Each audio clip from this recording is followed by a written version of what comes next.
गुरु रू प्यारी साध संगत जी, वाहिगुरु जी का खालसा वाहिगुरु जी की फतेह। प्रोफैसर पूरन सिंह जी की एक अमोलक लिखत सिरलेख है लिव। पहाड़ी रौं जद कांगा नाल उछलदे हन तद कई वेर हाथी रोड़ ले जांदे हन। जद कांग मुकी सुके रेते ते वट्टे गर्मी ते तपश। तिवें असली कवि, असली गवैये ते असली चित्रकारां दी सुरत विच अमरी चढ़ाविया अपचली जोत दियां कांगां आउंदियां हन। उछले, ठरे, स्वादी होए, स्वाद दिता, रौं लंघ गया, फिर छड़े मनुख दे मनुख। विद्या, पदारथ होर समान ज्यों के त्यों रहिंदे हन, पर सुरत दा चढ़ाव नहीं रहिंदा।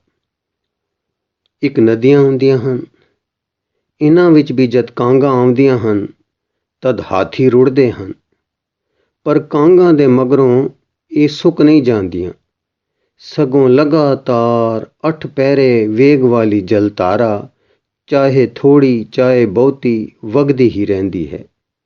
उक्का सोका नहीं पैंदा। तिवें ही गुरमुख हुंदे हन, जिन्हां दी सुरत विच भी अपचली जोत दे उछाले वालियां कांगां अमरों ही आउंदियां हन, पर कांगां दे मगरों जल दी एक लगातार रौं वगदी रहिंदी है। ये लगातार प्रवाह जो जारी रहिंदा है, इसनूं गुरसिੱਖੀ विच नाम ते फिर लिव आखदे हन। ये अमरी कांगां फकीर दे अपने वस नहीं, पर पहाड़ी सुक जाण वाली रौं दी थां सदा सरवी नदी वांग गुरमुख सुरत दा प्रवाह एक लगातार रस दा प्रवाह हो जांदा है। भावें कांगां दा आउणा दोहां विच कदे कदे है, पहाड़ी रोआं विच भी ते नदियां विच भी, पर एक विच लगातारता है। तेल दी धार वांग प्रवाह दी रौं अटुट है, दूए विच रौं टुटदी है ते कदे कदे है। सो गुरमुखां विच सुरत दा एक अमरी चढ़ाव इस सूरत दा है कि जो लगातार रहिंदा है। यह लगातारता बड़ी अमोलक है। इसनूं अमरी अकलां वाले सदा लभदे आए हन। ये अमरी वेग लगातार हो जाए तां ओ लिव है। इस लिव दा स्वरूप यह है कि सुरत दे विच एक उच्चापन, एक मध्यम वेग दा रस, एक लगातार है दा प्रभाव जारी हो जाता है। नज़र जिधर पैंदी है, एक मध्यम रंग दी सुंदरता दा प्रभाव हर शै पर चढ़िया दीदा है। शरीर विच एक हल्कापन आ जाता है, देह होली पासदी है, त्वचा पर एक मुलायमियत ते चमक जैसी हो जाती है। चेहरा ठहरिया होया, रस भरिया ते कुछ प्रभाव वाला हो जाता है। अंदरों रस है दा भाव, मध्यम जही खिच किसी केंद्र वल लगातार रहिंदी है। लिव वाला हसमुख, अखां विच विनोदी, मन विच रसिया ते उच्चे उच्चे रंग दे भाव विच वसण वाला हुंदा है। उस दे अंदर फुरनियां दा चक्कर मध्यम पै जांदा है। एक अमरी लगातार खिच उस दी सुरत नूं सोच दे मंडल विच सारा नहीं उतरन देंदी। आस अंदेसे तेने केवल होमे शब्द जलाए। इस तरह दा रुख चित दा रहिंदा है। वगदे दरिया दे पानी दे लहा चढ़ा वांगू इस विच रस दे लहा चढ़ा तां रहिंदे हन, पर सोका टोटा नहीं पैंदा। जे पवे तां अजे लिव पक्की नहीं। पक्की लिव विच जद अमरी उछाले आउंदे हन, तद कवि, गवैये ते चित्रकार वांगू खर्च नहीं हो जांदे। इत्थे कवि, गवैये ते चित्रकार तो भाव है कि फाइन आर्ट, सूखम हुनरां वाले, तुकबंदीए आम गवैये ते कागदा पर रंग लाण वाले नहीं, पर असली लोग जिन्हां दा मन जुड़दा है ते कम मन नूं मोहंदा है। ਹਿੰਦੀ ਵਾਲੇ ਇਹਨਾਂ ਨੂੰ ਕਲਾ ਕੌਂਸਲ ਵਾਲੇ ਕਹਿੰਦੇ ਹਨ। ਸੋ ਜਦ ਪੱਕੀ ਲਿਵ ਵਿੱਚ ਅੰਮ੍ਰਿ ਉਛਾਲੇ ਆਉਂਦੇ ਹਨ ਤਦ ਕਵੀ, ਗਵਈਏ ਤੇ ਚਿੱਤਰਕਾਰ ਵਾਂਗੂ ਖਰਚ ਨਹੀਂ ਹੋ ਜਾਂਦੇ। ਉਹ ਅੰਦਰੇ ਜੀਉੜਦੇ ਜਾਂਦੇ ਹਨ ਔਰ ਦਿਨੋਂ ਦਿਨ ਰਸ ਤੋਂ ਰਸ ਵੱਧਦਾ ਜਾਂਦਾ ਹੈ। ਕਵੀ ਆਦਿਕਾਂ ਨੂੰ ਜਦ ਉਛਾਲਾ ਆਉਂਦਾ ਹੈ, ਲਿਖ ਕੇ ਤੇ ਜ਼ੋਰਾਂ ਨਾਲ ਲਿਖ ਕੇ, ਗਾਉ ਕੇ ਤੇ ਜ਼ੋਰਾਂ ਨਾਲ ਗਾਉ ਕੇ, ਚਿੱਤਰ ਕੇ ਔਰ ਜ਼ੋਰਾਂ ਨਾਲ ਚਿੱਤਰ ਕੇ ਉਸ ਅਮਰੋਂ ਆਈ ਜਲਧਾਰਾ ਨੂੰ ਕਾਗਜ਼ਾਂ ਦੇ, ਲੋਕਾਂ ਦੇ ਕੰਨਾਂ ਦੇ, ਪੱਥਰ ਜਾਂ ਕੈਨਵਸ ਦੇ ਹਵਾਲੇ ਕਰਕੇ ਜਾਂ ਇਉਂ ਕਹੋ ਕਿ ਖਰਚ ਕਰਕੇ ਆਪ ਸਖਣੇ ਹੋ ਜਾਂਦੇ ਹਨ। ਫਿਰ ਟੋਟ ਪੈਂਦੀ ਹੈ। ਇਸ ਟੋਟ ਵੇਲੇ ਇਹ ਲੋਕ ਰੋਂਦੇ ਹਨ। ਫਾਰਸੀ ਕਵੀ ਸ਼ਰਾਬ ਸ਼ਰਾਬ ਕੂਕਦੇ ਹਨ। ਅੰਮ੍ਰਿ ਰਾਉ ਨੂੰ ਸ਼ਰਾਬ ਆਖਦੇ ਹਨ। ਪੱਛਮੀ ਕਵੀ ਮਿਊਜ਼ਿਸ ਨੂੰ ਕੂਕਾਂ ਦਿੰਦੇ ਹਨ ਤੇ ਹਿੰਦੀ ਕਵੀ ਸਰਸਵਤੀ ਨੂੰ ਵਾਜਾਂ ਮਾਰਦੇ ਹਨ। ਸੁੰਦਰ ਇਸਤਰੀਆਂ ਦੇ ਦਰਸ਼ਨ, ਬਾਗ, ਰਾਗ, ਮੂਰਤਾਂ, ਫੁੱਲ, ਚਸ਼ਮੇ, ਸਮੁੰਦਰ, ਪਹਾੜ ਤਰ੍ਹਾਂ ਤਰ੍ਹਾਂ ਦੇ ਆਸਰੇ ਟੂੰਡਦੇ ਹਨ ਤੇ ਉਸ ਲੰਘ ਗਈ ਸ਼ੈ ਦੀ ਫਿਰ ਪ੍ਰਾਪਤੀ ਲਈ ਕੀਰਨੇ ਕਰਦੇ ਹਨ। ਗੁਰਮੁਖ ਵੀ ਟੋਟ ਵਿੱਚ ਜਾਂਦੇ ਹਨ। ਉਹਨਾਂ ਨੂੰ ਵੀ ਖਰਚ ਪੈਂਦਾ ਹੈ। ਨਿਰੇ ਕਵੀ ਆਦਿ ਵਾਂਗੂ ਜੋਸ਼ ਵਿੱਚ ਨਹੀਂ, ਪਰ ਪੂਰਨ ਸਮਝ ਤੇ ਉੱਪਰ ਦੇ ਹੁਕਮ ਵਿੱਚ। ਜੇਕਰ ਉਹ ਕਿਸੇ ਨਾਲ ਰਸ ਦਾ ਹਿੱਸਾ ਵੰਡਾਉਂਦੇ ਹਨ ਤਾਂ ਆਪ ਕੁਝ ਸਖਣੇ ਜਿਹੇ ਹੋ ਉਹ ਵੀ ਕੂਕਾਂ ਦਿੰਦੇ ਹਨ। ਅੰਗ ਮੁੜੇ ਮੁੜ ਜਾਏ ਆਖਦੇ, ਰੁਦਨਮਈ ਬੇਨਤੀਆਂ ਕਰਦੇ ਹਨ। ਪਰ ਇਹਨਾਂ ਦਾ ਅੰਮ੍ਰਿ ਮੰਡਲ ਨਾਲ ਕੁਝ ਐਸਾ ਸੰਬੰਧ ਹੁੰਦਾ ਹੈ ਕਿ ਇਹਨਾਂ ਦੀ ਲਗਾਤਾਰਤਾ ਦੀ ਤਾਰ ਨਹੀਂ ਟੁੱਟਦੀ। ਮੱਧਮ ਤੇ ਢਿੱਲੀ ਪਈ ਤੇ ਹੀ ਇਹ ਅਰਦਾਸ ਵਿੱਚ ਲੱਗ ਜਾਂਦੇ ਹਨ, ਉੱਠਦੇ ਹਨ। ਪਰ ਇਸ ਢਿੱਲ ਤੇ ਮੱਧਮਤਾ ਨੂੰ ਵੀ ਉਹਨਾਂ ਦਾ ਅੰਮ੍ਰਿ ਸੰਬੰਧ ਕੜਕ ਠੀਕ ਕਰ ਦਿੰਦਾ ਹੈ। ਕਵੀ ਆਦਿਕਾਂ ਵਾਂਗੂ ਇਹ ਮੂਲੋਂ ਟੋਟੇ ਵਿੱਚ ਨਹੀਂ ਪੈਂਦੇ। ਮੂਲ ਆਲਨ ਸਿਉ ਪ੍ਰੀਤ ਬਣੀ ਰਹਾਓ, ਤੋਰੀ न टूटै छोरी न छूटै, ऐसी माधो खिंचतनी। सखी वस आया फिर छोड़ न जाई, ਇਹ ਰੀਤ ਭਲੀ ਭਗਵੰਤੇ। ਫਿਰ ਗੁਰਮੁਖਾਂ ਦੇ ਵੀ ਦੋ ਰੰਗ ਹਨ। ਇਕਨਾਂ ਨੂੰ ਸਾਂਝ ਭਿਆਲੀ ਜਾਂ ਦਾਨ ਕਰਨ ਦਾ ਅੰਮ੍ਰਿ ਅਮਰ ਯਾਨੀ ਧੁਰੋਂ ਹੁਕਮ ਹੁੰਦਾ ਹੈ। ਇਹਨਾਂ ਦੀ ਲਿਵ ਢਿੱਲੀ ਪੈ ਜਾ ਸਕਦੀ ਹੈ ਪਰ ਟੁੱਟ ਨਹੀਂ ਸਕਦੀ। ਪਰ ਅੰਮ੍ਰਿ ਮੰਡਲ ਦੀ ਨਿਗਾਹਬਾਨੀ ਇਹਨਾਂ ਦੀ ਢਿੱਲ ਨੂੰ ਵੀ ਛੇਤੀ ਕੱਸ ਦਿੰਦੀ ਹੈ। ਦੂਜੇ ਉਹ ਹਨ ਜਿਨ੍ਹਾਂ ਨੂੰ ਰਸਲੀਨ ਰਹਿਣੇ ਦਾ ਅੰਮ੍ਰਿ ਅਮਰ ਹੁੰਦਾ ਹੈ। ਇਹਨਾਂ ਦਾ ਰੰਗ ਅਕਸਰ ਲਹਾਵ ਵਿੱਚ ਨਹੀਂ ਆਉਂਦਾ। ਕਵੀ ਆਦਿ ਉਹ ਲੋਕ ਹਨ ਜਿਨ੍ਹਾਂ ਦੀ ਸੁਰਤ ਕੁਦਰਤਨ ਸੰਸਾਰ ਦੇ ਆਮ ਜੀਵਾਂ ਤੋਂ ਉੱਚੀ ਹੈ। ਇਹ ਉਹਨਾਂ ਕਵੀਆਂ ਬਾਬਤ ਹੈ ਜੋ ਸੱਚਮੁੱਚ ਕਵੀ ਹਨ ਤੇ ਅਣਦਿਸਦੇ ਵਿੱਚ ਕਦੇ ਕਦੇ ਜੁੜਦੇ ਹਨ। ਉਹਨਾਂ ਵਿੱਚ ਇਲਾਹੀ ਰੰਗ ਫੇਰੇ ਮਾਰਦਾ ਹੈ ਜਿਸ ਨੂੰ ਉਹ ਆਪਣੀ ਕਵਿਤਾ ਆਦਿ ਵਿੱਚ ਖਰਚ ਕਰਕੇ ਬਾਕੀ ਜੀਵਾਂ ਨੂੰ ਉੱਚੇ ਮੰਡਲਾਂ ਵੱਲ ਤੱਕਣ ਦੀ ਉਕਸਾਹਟ ਦਿੰਦੇ ਹਨ। ਉਹ ਰੌਂ ਜੋ ਆਈ ਸੀ ਉਹ ਜੰਦਰ ਜਾਂ ਘੁਰਾਟ ਚਲਾਉਣ ਵਾਂਗੂ ਅਰਥਾਤ ਜਗਤ ਮਨ ਨੂੰ ਉਚੇਰੀ ਉਕਸਾਹਟ ਦੇਣ ਪਰ ਖਰਚ ਹੋ ਜਾਂਦੀ ਹੈ। ਸਾਈਂ ਲੋਕ ਦੀ ਰੌਂ ਵੀ ਜਗਿਆਸੂਆਂ ਨੂੰ ਆਪਣੇ ਵਰਗਾ ਕਰਨੇ ਪਰ ਲੱਗਦੀ ਹੈ, ਪਰ ਰੌਂ ਲਗਾਤਾਰ ਹੋਣ ਕਰਕੇ ਅਸਲੋਂ ਟੋਟਾ ਤੇ ਸੋਕਾ ਕਦੇ ਨਹੀਂ ਆਉਂਦਾ। ਹੁਣ ਲਗਾਤਾਰਤਾ ਕਿਵੇਂ ਪ੍ਰਾਪਤ ਹੋਵੇ? ਜਿਕੂ ਐਮਰਸਨ ਨੇ ਕਿਹਾ ਹੈ। ਐਮਰਸਨ ਇੱਕ ਉੱਚ ਕੋਟੀ ਦਾ ਅਮਰੀਕਾ ਦਾ ਕਵੀ।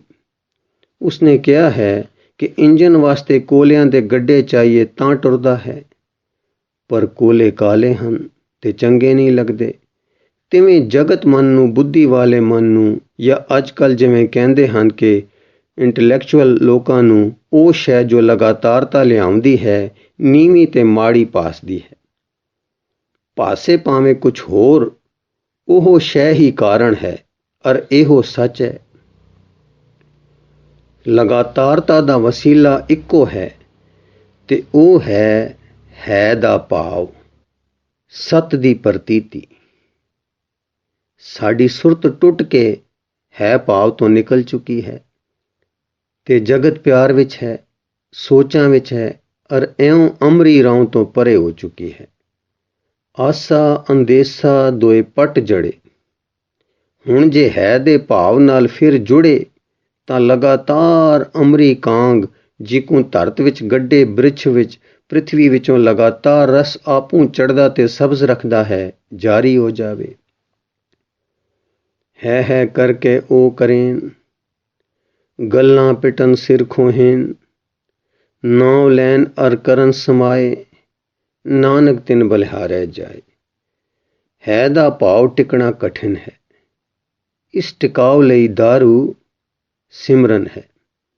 ਸਿਮਰਨ ਨਾਲ, ਲਗਾਤਾਰ ਸਿਮਰਨ ਨਾਲ, ਚਿੱਤ ਦੇ ਕੇ ਸਿਮਰਨ ਨਾਲ, ਟੇਕ ਲੈ ਕੇ ਸਿਮਰਨ ਨਾਲ, ਨਿਸ਼ਾਨਾ ਬਨ ਕੇ ਸਿਮਰਨ ਨਾਲ, ਹਾਂਜੀ ਦਮ ਦਮ ਸਦਾ ਸੰਭਾਲਦਾ, ਦਮ ਨਾ ਬਿਰਥਾ ਜਾਏ, ਜਨਮ ਮਰਨ ਕਾ ਭਉ ਗਿਆ, ਜੀਵਨ ਪਦਵੀ ਪਾਏ। ਹਾਂਜੀ ਉਠਤ ਬੈਠਤ ਸੋਵਤ ਧਿਆਈਐ, ਮਾਰਗ ਚਲਤ ਹਰੇ ਹਰ ਗਾਈਐ। ਇਸ ਨਾਲ ਹੈ ਦਾ ਭਾਵ ਅੰਦਰ ਉਦੇ ਹੁੰਦਾ ਹੈ ਤੇ ਪਹਾੜੀ ਰੋਹਾਂ ਵਰਗੀਆਂ ਧਰਤੀਆਂ ਸਰਵੀਆਂ ਨਦੀਆਂ ਬਣ ਜਾਂਦੀਆਂ ਹਨ। ਨਾਮ ਸਿਮਰਨ ਨਾਲ ਹੈ ਦਾ ਭਾਵ ਉਪਜਦਾ ਤੇ ਦ੍ਰਿੜ ਹੋ ਜਾਂਦਾ ਹੈ। ਹਾਂ, ਇਹ ਹੈ ਦਾ ਭਾਵ ਲਗਾਤਾਰ ਹੋ ਜਾਂਦਾ ਹੈ। ਫਿਰ ਇਹ ਹੈ ਦਾ ਭਾਵ ਪ੍ਰੇਮ ਭਾਵ ਵਿੱਚ ਮੌਲਦਾ ਹੈ ਤੇ ਅਮਰੀ ਰਸ ਦਾ ਫਲ ਇਸ ਨੂੰ ਪੈਂਦਾ ਹੈ। ਇਸ ਲਗਾਤਾਰ ਮੱਧਮ ਵੇਗ ਦੇ ਰਸ ਨੂੰ, ਜਿਸ ਵਿੱਚ ਸਿਮਰਨ, ਧਿਆਨ, ਖਿੱਚ ਇੱਕ ਰੂਪ ਹੋ ਕੇ ਸੁਰਤ ਨੂੰ ਇੱਕ ਉੱਪਰ ਵੱਲ ਦੇ ਉਚੈਣ ਨੂੰ ਧੱਕੀ ਰੱਖਦੇ ਹਨ, ਲਿਵ ਆਖਦੇ ਹਨ। ਇਸ ਲਿਵ ਦੀ ਪ੍ਰਤੀਤੀ ਟੁਰਦੇ ਫਿਰਦੇ, ਖਾਂਦੇ ਪੀਂਦੇ, ਹੱਸਦੇ ਖੇਡਦੇ, ਜਾਗਦੇ ਸੁੱਤੇ ਕਿਸੇ ਵੇਲੇ ਨਹੀਂ ਟੁੱਟਦੀ, ਜਿਸ ਦੇ ਮੱਧਮ, ਤੀਬਰ ਤੇ ਤੀਬਰਤਰ ਰੰਗ ਹਨ। ਇਸ ਵਿੱਚ ਥੋੜ੍ਹੀ ਪੀਤੀ ਸ਼ਰਾਬ ਦੇ ਸਰੂਰ ਵਾਂਗੂ ਮੱਧਮ ਜਿਹਾ ਸਰੂਰ ਵੀ ਹੁੰਦਾ ਹੈ। ਬਿਸਰਤ ਨਾਹੇ ਮਨ ਤੇ ਹਰੀ, ਅਬ ਇਹ ਪ੍ਰੀਤ ਮਹਾਂ ਪ੍ਰਬਲ ਭਈ, ਆਨ ਬਿਖੇ ਜਰੀ। ਜਿਉਂ ਚਾਕ ਗੂੰਗਾ ਮੁਸਕਾਵਤ, ਇਸ ਸਰੂਰ ਵਿੱਚ ਜੋ ਦਾਨਾ ਸਰੂਰ ਹੈ, ਅੰਬਰੋਂ ਉਛਾਲੇ ਆਉਂਦੇ ਹਨ। ਹਰ ਉਛਾਲਾ ਅੰਦਰੇ ਜੀਵਰਦਾ ਹੈ। ਹਰ ਜੀਵਰਿਆ ਉਛਾਲਾ ਪਹਿਲੇ ਤੋਂ ਰਸ ਦੇ ਰੰਗ ਨੂੰ ਵਧਾ ਜਾਂਦਾ ਹੈ। ਵੱਧਦਾ ਵੱਧਦਾ ਇਹ ਉੱਥੇ ਪਹੁੰਚ ਸਕਦਾ ਹੈ ਜਿੱਥੇ ਦੀ ਬਚਤ ਖੁਚਤ ਦੇ ਰੌਂ ਨਾਲ ਪਹਾੜੀ ਰੋਹਾਂ ਵਰਗੇ ਕਲਾ ਕੌਂਸਲੀ ਆਦਿਕ ਤਰਪ ਉੱਠਦੇ ਹਨ। ਹਾਂਜੀ, ਲਗਾਤਾਰ ਰੌਂ ਵਾਸਤੇ ਸਿਮਰਨ ਦੀ ਲੋੜ ਹੈ। ਜਿੰਨੀਆਂ ਚੀਜ਼ਾਂ ਐਮਰਸਨ ਨੇ ਕਹੀਆਂ ਹਨ, ਉਹਨਾਂ ਦੀ ਵੀ ਲੋੜ ਹੈ। ਸਤਸੰਗੀ ਮਿੱਤਰਾਂ ਦੇ ਪਿਆਰ ਦੀ ਵੀ ਲੋੜ ਹੈ, ਜੋ ਇਸ ਰੌਂ ਵਾਲੇ ਹਨ। ਜਿਨ੍ਹਾਂ ਦਿਸੰਦੜਿਆਂ ਦੁਰਮਤ ਵੰਜੇ ਮਿੱਤਰ ਅਸਾਡੇ ਸੇਈ, ਆਏ ਮਿਲ ਗੁਰਸਿੱਖ ਆਏ ਮਿਲ, ਰੋਜ਼ ਅਰਦਾਸ ਹੋਦੀਦਾ ਹੈ। ਗੁਰਮੁਖ ਦਾ ਮੇਲ, ਸਾਧ ਦਾ ਸੰਗ, ਸਹੀ ਪਿਆਰੇ ਮੇਲੀ, ਜਿਨ੍ਹਾਂ ਮਿਲਿਆ ਤੇਰਾ ਨਾਮ ਚਿਤਾਵੇ। ਹਾਂਜੀ, ਅਰੋਗ ਨਾਮ ਵਾਲੇ, ਅਰੋਗ ਸਿਮਰਨ ਵਾਲੇ, ਅਮਰੀ ਰੰਗ ਵਾਲੇ, ਰਸ ਵਾਲੇ, ਨਾਮ ਰਸੀਏ ਮਿੱਤਰ ਦਾ ਸਤਸੰਗ ਲੋੜੀਏ। ਹਾਂਜੀ, ਅਰੋਗ ਨਾਮ ਵਾਲੇ, ਅਰੋਗ ਸਿਮਰਨ ਵਾਲੇ, ਅਮਰੀ ਰੰਗ ਵਾਲੇ, ਰਸ ਵਾਲੇ ਨਾਮ ਰਸੀਏ ਮਿੱਤਰ ਦਾ ਸਤਸੰਗ ਲੋੜੀਏ। ਲਗਾਤਾਰਤਾ ਵਾਸਤੇ ਸਤਸੰਗ ਤੇ ਨਾਮ ਦਾਰੂ ਹਨ। ਹਾਂਜੀ ਮੇਰੇ ਮਾਧੋ ਜੀ, ਸਤਸੰਗਤ ਮਿਲੈ ਸੋ ਤਰਿਆ। ਨਿੱਕੀ ਜਿਹੀ ਗੱਲ ਇੱਕ ਹੋਰ ਹੈ। ਜੈਸੇ ਜਲ ਮੈਂ ਕਮਲ ਨਿਰਾਲਮ, ਮੁਰਗਾਈ ਨੈ ਸਾਣੇ।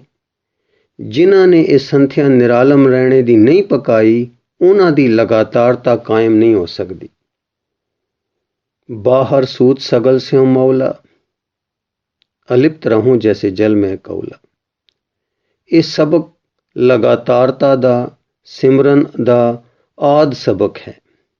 ਇਹ ਨਾ ਹੋਵੇ ਤਾਂ ਲਿਵ ਲੱਗਦੀ ਨਹੀਂ, ਲੱਗੇ ਤਾਂ ਟੁੱਟ ਜਾਂਦੀ ਹੈ। ਇਹੋ ਸਬਕ ਕਠਿਨ ਹੈ। ਇਹੋ ਹੈ ਜਿਸ ਨੂੰ ਆਮ ਦਿਮਾਗੀ ਵਿਦਿਆ ਵਾਲੇ ਸਾਫ਼ ਨਹੀਂ ਸਮਝਦੇ। ਇਸ ਸਬਕ ਬਿਨਾਂ ਮਨ ਇੱਕ ਨਿਸ਼ਾਨਾ ਹੈ ਜੋ ਸਾਕਾਂ ਮਿੱਤਰਾਂ ਗੁਆਂਢੀਆਂ ਵੈਰੀਆਂ ਦੇ ਸੰਕਲਪਾਂ ਹੇਠ ਦਬਿਆ ਲਿਵ ਟੁੱਟਾ ਉੱਠ ਨਹੀਂ ਸਕਦਾ ਤੇ ਦੀਸਣਹਾਰ ਦੇ ਪਿਆਰ ਵੈਰ ਭੈ ਭਰਮ ਨਾਲ ਵੇੜਿਆ ਸਿਰ ਨਹੀਂ ਪੜਦਾ ਹੈ। ਜੇ ਅਲਿਪਤ ਰਹਿਣੇ ਦਾ ਸਬਕ ਘੋਖ ਲਵੇ ਤਾਂ ਇਹ ਦੇਖਣਹਾਰ ਹੋਇਆ, ਸਾਖੀ ਹੋਇਆ, ਕਰਤਾ ਪਦ ਵਿੱਚ ਹੋਇਆ, ਫਿਰ ਤਾਂ ਹਾਂਜੀ ਤਦੇ ਹੀ ਫਿਰ ਸਿਮਰਨ ਧਿਆਨ ਤੇ ਖਿੱਚ ਦੀ ਕਮਾਈ ਸਫਲ ਹੁੰਦੀ ਹੈ। ਹਾਂਜੀ, ਜੇ ਅਲਿਪਤ ਰਹਿਣੇ ਦਾ ਸਬਕ ਘੋਖ ਲਵੇ ਤਾਂ ਇਹ ਦੇਖਣਹਾਰ ਹੋਇਆ, ਸਾਖੀ ਹੋਇਆ, ਕਰਤਾ ਪਦ ਵਿੱਚ ਹੋਇਆ, ਫਿਰ ਤਾਂ ਹਾਂਜੀ ਤਦੇ ਹੀ ਫਿਰ ਸਿਮਰਨ ਧਿਆਨ ਤੇ ਖਿੱਚ ਦੀ ਕਮਾਈ ਸਫਲ ਹੁੰਦੀ ਹੈ, ਨਹੀਂ ਤਾਂ ਚੋਰੀ ਮਿਰਗ ਅੰਗੂਰੀ ਖਾਏ ਵਾਲਾ ਹਾਲ ਰਹਿੰਦਾ ਹੈ। ਤੇ ਜੇ ਸਬਕ ਪਕਾ ਲਿਆ ਤਾਂ ਗੁਰ ਦਿਖਲਾਈ ਮੋਰੀ, ਜਿਤ ਮਿਰਗ ਪੜਤ ਹੈ ਚੋਰੀ। ਹਾਂਜੀ, ਇੱਕ ਗੱਲ ਹੋਰ ਤੇ ਫਿਰ ਬਸ। ਦੇ ਨਿਮਾਣੀ ਲਿਵੈ ਬਾਜੋ, ਕਹਿ ਨਾਨਕ ਲਿਵੈ ਬਾਜੋ, ਕਿਆ ਕਰੇ ਵਿਚਾਰੀਆ। ਕਹਿ ਨਾਨਕ ਸੋ ਤਤ ਪਾਏ, ਜਿਸਨੂੰ ਅੰਦਿਨ ਹਰ ਲਿਵ ਲਾਗੈ, ਜਾਗਤ ਰਹਿਣ ਵਿਹਾਣੀ। ਇਹ ਵਿਚਾਰ ਨਾ ਮਹਿਰਮਾਂ ਨੂੰ ਜੰਗਲਾਂ ਵਿੱਚ ਲੈ ਜਾਂਦੀ ਹੈ, ਸਾਈਂ ਰਚੀ ਸ੍ਰਿਸ਼ਟੀ ਨੂੰ ਉਜਾੜ ਕਰਦੀ ਹੈ। ਅਣਜਾਣ ਆਖਦੇ ਹਨ ਸੰਨਾਟਿਆਂ ਵਿੱਚ ਕਿ ਨਸ਼ਿਆਂ ਵਿੱਚ ਲਿਵ ਲੱਗਦੀ ਹੈ। ਉਹ ਲਿਵ ਨੂੰ ਇੱਕ ਗੂੜੀ ਭੰਗ ਦੇ ਨਸ਼ੇ ਦੇ ਤੁਲ ਜੜਤਾ ਜਿਹੀ ਸ਼ੈ ਸਮਝਦੇ ਹਨ, ਪਰ ਲਿਵ ਤਾਂ ਆਤਮ ਜੀਵਨ ਹੈ। ਲਿਵ ਵਿੱਚ ਹੈ ਦਾ ਵਾਸ ਹੈ, ਲਿਵ ਵਿੱਚ ਅਮਰੀ ਚੇਤਨਤਾ ਬਲ ਤੇ ਉਦਮ ਹੈ, ਲਿਵ ਵਿੱਚ ਰਸ ਤੇ ਆਨੰਦ ਹੈ, ਲਿਵ ਵਿੱਚ ਖੇੜਾ ਤੇ ਅਰੋਗਤਾ ਹੈ। ਹਾਂਜੀ, ਕਲਗੀਆਂ ਵਾਲੇ ਪ੍ਰੀਤਮ ਵਰਗਾ ਉਦਮ ਹੁਲਾਸ ਉਮਾਹਾ ਤੇ ਖੇੜਾ ਹੈ। ਹਾਂਜੀ, ਖੇੜੇ ਤੋਂ ਭਾਵ ਮਨਮੁਖਾਂ ਵਾਲੀ ਖੁਸ਼ੀ ਨਹੀਂ। ਗੁਰਮੁਖ ਆਪਣੀ ਖੁਸ਼ੀ ਵਿੱਚ ਤਾਂ ਦੀ ਸਾਵਤ ਹੈ ਬਹੁਤ ਪਿਆਲਾ, ਸਗਲ ਚਰਨ ਕੀ ਇਹ ਮਨ ਰਾਲਾ ਦੇ ਰੰਗ ਵਿੱਚ ਆਉਂਦਾ ਹੈ, ਕਿਉਂਕਿ ਉਮਾ ਦਾ ਕਾਰਨ ਸਿਮਰਨ ਧਿਆਨ ਤੇ ਖਿੱਚ ਹੈ। ਹਾਂਜੀ, ਲਿਵ ਮਾਇਆ ਤੋਂ ਭੱਜਣਾ ਨਹੀਂ, ਗੁਰਮੁਖਤਾ ਨਾਲ ਗਾਰੜੂ ਹੋ ਕੇ ਇਸ ਨੂੰ ਮਲ ਦਲ ਕੇ ਪੈਰੀ ਲਾ ਲੈਣਾ ਹੈ। ਤੇ ਸੁਣੋ, ਕਹਿ ਨਾਨਕ ਗੁਰ ਪ੍ਰਸਾਦੀ ਜਿਨਾ ਲਿਵ ਲਾਗੀ, ਤਿਨੀ ਵਿੱਚੇ ਮਾਇਆ ਪਾਇਆ। ਤੇ ਜੀ ਇਹ ਵੀ ਦੱਸੋ ਨਾ ਕਿ ਸਾਡੀ ਲਿਵ ਲੱਗੀ ਤਾਂ ਕੰਮ ਕੌਣ ਕਰੇ। ਤੇ ਅਸੀਂ ਉੱਤਰ ਦਿੰਦੇ ਹਾਂ, ਭਾਈ ਜੇ ਲਿਵ ਲੱਗੀ ਤਾਂ ਅਸੀਂ ਸੰਸਾਰਕ ਤ੍ਰਿਸ਼ਨਾ ਵਿੱਚ ਚਿੰਤਾ ਕਿਉਂ ਕਰੀਏ। ਜੇ ਚਿੰਤਾ ਲੱਗੀ ਤਾਂ ਲਿਵ ਨਹੀਂ, ਲਿਵ ਛੁੜਕੀ ਲੱਗੀ ਤ੍ਰਿਸ਼ਨਾ ਮਾਇਆ ਮਰ ਵਰਤਾਇਆ। ਹਾਂਜੀ, ਜੇ ਲਿਵ ਲਾਣੀ ਹੈ ਤਾਂ ਚਿੰਤਾ ਵਿਸਾਰਨੀ ਹੈ, ਚਿੰਤਾ ਵਿਸਰੀ ਤਾਂ ਕੰਮ ਕੌਣ ਕਰੂ। ਇਸ ਦਾ ਉੱਤਰ ਲਿਵ ਦਾ ਭੇਤੀ ਦਾਤਾ ਆਖਦਾ ਹੈ, ਅਚਿੰਤ ਕੰਮ ਕਰੇ ਪ੍ਰਭ ਤਿਨਕੇ, ਜਿਨ ਹਰ ਕਾ ਨਾਮ ਪਿਆਰਾ। ਇਹ ਅਮਰੀ ਅਸੂਲ ਹੋਣ ਕਰਕੇ ਸਤਿਗੁਰੂ ਹੁਕਮ ਦਿੰਦਾ ਹੈ, ਇਹ ਮਨ ਮੇਰਿਆ ਤੂੰ ਸਦਾ ਰਹੋ ਹਰ ਨਾਲੇ, ਹਰ ਨਾਲ ਰਹੋ ਤੂੰ ਮਨ ਮੇਰੇ, ਦੁੱਖ ਸਭ ਵਿਸਾਰਣਾ। ਅੰਗੀਕਾਰੋ ਕਰੇ ਤੇਰਾ, ਕਾਰਜ ਸਭ ਸਵਾਰਣਾ। ਇਹ ਹੁਕਮ ਦੇ ਕੇ ਦਾਤਾ ਇਕਰਾਰ ਕਰਦਾ ਹੈ, ਸੇਵਕ ਕੋ ਨਿਕਟੀ ਹੋਏ ਦਿਖਾਵੇ। ਜੋ ਜੋ ਕਹੈ ਠਾਕੁਰ ਪੈ ਸੇਵਕ, ਤਤਕਾਲ ਹੋਏ ਆਵੇ। ਪਰ ਇਸ ਅਚਿੰਤਾ ਵਿੱਚ ਉਦਮ ਵਰਜਿਤ ਨਹੀਂ। ਗੁਰਮੁਖ ਵਿੱਚ ਮਹਾਨ ਉਦਮ ਹੁੰਦਾ ਹੈ। ਦਰਿਦਰ ਤਾਂ ਤਮੋ ਗੁਣ ਹੈ। ਤਮਾਸ਼ਾ ਦੇਖੋ, ਦੁਨੀਆ ਨੂੰ ਸਾਰੇ ਪਲਟੇ ਅਮਰੀਕਾਂਗਾ ਵਾਲਿਆਂ ਨੇ ਦਿੱਤੇ। ਇੱਕ ਇੱਕ ਇਸ ਅਬਚਲੀ ਜੋਤ ਵਾਲੇ ਨੇ ਅਨੇਕਾਂ ਨੂੰ ਮਗਰ ਲਾਇਆ। ਗੁਰਮੁਖ ਕੋਟ ਉਧਾਰ ਦਾ ਭਾਈ, ਦੇ ਨਾਵੇਂ ਏਕ ਕਣੀ। ਅਮਰੀ ਵੇਗ ਵਾਲੇ ਤੋਂ ਬਿਨਾਂ ਕੋਈ ਹੁਨਰ, ਕੋਈ ਕਲਾ ਕੌਂਸਲ ਦਾ ਕੰਮ, ਕੋਈ ਕਾਢ ਨਾ ਟੁਰੀ। ਜੋ ਕੁਛ ਦੁਨੀਆ ਵਿੱਚ ਸੁੰਦਰ ਹੈ, ਜੋ ਕੁਛ ਮੁਫੀਦ ਹੈ, ਜੋ ਕੁਛ ਸੁਖਦਾਈ ਹੈ, ਅਮਰੀਕਾਂਗ ਵਾਲਿਆਂ ਦੇ ਉਛਾਲਿਆਂ ਵਿੱਚੋਂ ਆਇਆ ਹੈ। ਫਿਰ ਜਿਨ੍ਹਾਂ ਦੇ ਅੰਦਰ ਇਹ ਜੋਤ ਲਗਾਤਾਰ ਹੋ ਜਾਵੇ, ਉਹਨਾਂ ਨੂੰ ਕੰਮਾਂ ਦਾ ਫਿਕਰ ਕੀ। ਕੰਮਾਂ ਦੇ ਦੇਵੀ ਦੇਵਤੇ ਉਹਨਾਂ ਦੇ ਹੁਕਮ ਵਿੱਚ ਫਿਰਦੇ ਹਨ। ਉਹਨਾਂ ਦੇ ਅੰਦਰ ਉਹ ਵੇਗ ਦਾ ਬਲ ਹੈ, ਬਲ ਦਾ ਖਜ਼ਾਨਾ ਹੈ, ਜਿਸ ਦੀਆਂ ਕੁੰਜੀਆਂ ਫੋਕੀਆਂ ਅਕਲਾਂ ਵਾਲੇ ਤੇ ਜਗਤ ਮਨ ਤੇ ਬੁੱਧੀ ਮਨ ਵਾਲੇ ਢੂੰਡ ਢੂੰਡ ਕੇ ਹਾਰ ਗਏ। ਨਿਰੇ ਭੰਗ ਦੇ ਸੇਵਕਾਂ ਤੇ ਮੁਰਦੇ ਸਾਧਨਾਂ ਨਾਲ ਰੋਗੀ ਹੋ ਚੁੱਕਿਆਂ ਸਰੀਰਕ ਬਲ ਹਾਰ ਚੁੱਕਿਆਂ, ਢਿੱਲੇ, ਨਿਰਾਸ਼, ਨਿਤਾਣਿਆਂ, ਸ਼ੂਨ ਵਿੱਚ ਗੁੰਮ ਹੋਇਆਂ, ਆਲਸੀਆਂ, ਦਰਿਦਰਿਆਂ, ਸਰੀਰੋਂ ਮਨੋਂ ਹੱਡ ਰਖੂਆਂ, ਨਿਕੰਮਿਆਂ, ਜੜ ਤੇ ਜੜਤਾ ਵੱਲ ਲੈ ਜਾਣ ਵਾਲੇ ਸਾਧਕਾਂ ਦੇ ਆਲਸ ਨੂੰ ਲਿਵ ਨਾ ਜਾਣ। ਉਹ ਤਾਂ ਠੀਕ ਉਲਟੀ ਸ਼ੈ ਹੈ। ਲਿਵ ਵਾਲਾ ਟਿਕਾਓ ਵਿੱਚ, ਟਿਕਾਣੇ ਵਿੱਚ, ਕੇਂਦਰ ਵਾਲਾ, ਜੁੜਿਆ, ਬਲ ਵਾਲਾ, ਉਦਮੀ, ਦ੍ਰਿਸ਼ਟੀ ਵਾਲਾ, ਪ੍ਰੇਮੀ, ਰਸੀਆ, ਉਮਾਹਾ, ਚਾਓ ਤੇ ਅਮਰੀ ਉਦਮ ਵਾਲਾ ਹੁੰਦਾ ਹੈ। ਹਾਂਜੀ, ਲਿਵ ਵਾਲਾ ਟਿਕਾਓ ਵਿੱਚ, ਟਿਕਾਣੇ ਵਿੱਚ, ਕੇਂਦਰ ਵਾਲਾ, ਜੁੜਿਆ, ਬਲ ਵਾਲਾ, ਉਦਮੀ, ਦ੍ਰਿਸ਼ਟੀ ਵਾਲਾ, ਪ੍ਰੇਮੀ, ਰਸੀਆ, ਉਮਾਹਾ, ਚਾਓ ਤੇ ਅਮਰੀ ਉਦਮ ਵਾਲਾ ਹੁੰਦਾ ਹੈ, ਚਾਹੋ ਗ੍ਰਸਤੀ ਹੋਵੇ, ਚਾਹੋ ਅਤੀਤ। ਜੋ ਕੁਝ ਪਿੱਛੇ ਅਮਰੀ ਕਾਂਗ ਬਾਬਤ ਪੜ੍ਹਿਆ ਨੇ, ਲਿਵ ਵਾਲਾ 8 ਪੈਰ ਲਗਾਤਾਰ ਉਸੇ ਦੀ ਮੱਧਮ ਪਰ ਜ਼ੋਰਦਾਰ ਮੌਜ ਵਿੱਚ ਵਸਦਾ ਹੈ। ਪਰ ਇਹ ਖੇਡ ਆਮ ਨਹੀਂ, ਹੈਨ ਵਿਰਲੇ, ਨਾ ਹੀ ਘਣੇ, ਫੈਲ ਫਕੜ ਸੰਸਾਰ। ਵਾਹਿਗੁਰੂ ਜੀ ਕਾ ਖਾਲਸਾ, ਵਾਹਿਗੁਰੂ ਜੀ ਕੀ ਫਤਿਹ।